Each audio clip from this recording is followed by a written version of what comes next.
First test match में KL Rahul, fourth test match में यशस्वी जायसवाल और अब वॉशिंगटन सुंदर। सवाल यह है कि क्या ऑस्ट्रेलिया की टेक्नोलॉजी ऑस्ट्रेलिया को ही फायदा पहुंचाने के लिए बनाई गई है?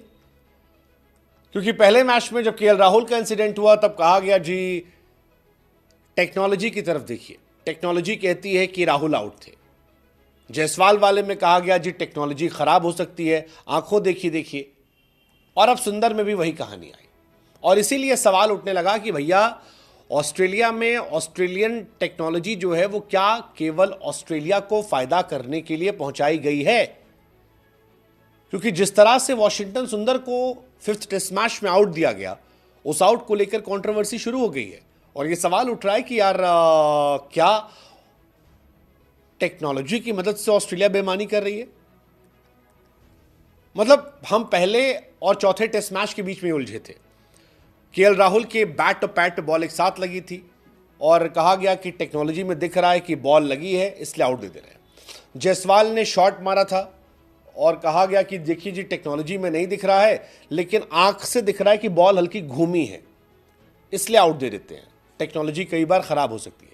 लेकिन वॉशिंगटन सुंदर एक केस में सारी दुनिया कह रही है कि यार इस बार टेक्नोलॉजी भी खराब है और आउट नहीं था। राहुल को स्पाइक पे आउट दिया गया, जायसवाल को आउट दिया गया, स्पाइक नहीं है लेकिन डिफ्लेक्शन है।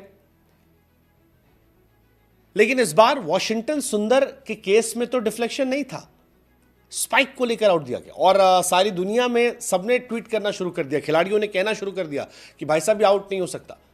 इंग्लैंड के कैप्टन थे माइकल वॉन जो वहां पर कमेंट्री भी कर रहे हैं, उन्होंने कहा यार no way is that out, ये आउट नहीं हो सकता, ये एक गलत फैसला है।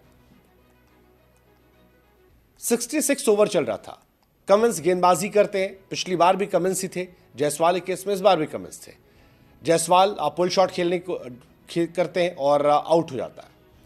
रिव्यू में दिखता है कि यार स्पाइक नहीं है लेकिन बॉल क्लोज थी और बॉल जो है घूम के जा रही है, बिना किसी कंक्लूसिव एविडेंस के तब आउट दिया गया था। इस बार सुंदर के केस में भी यही था, बिना किसी कंक्लूसिव एविडेंस के आउट दिया जाता है।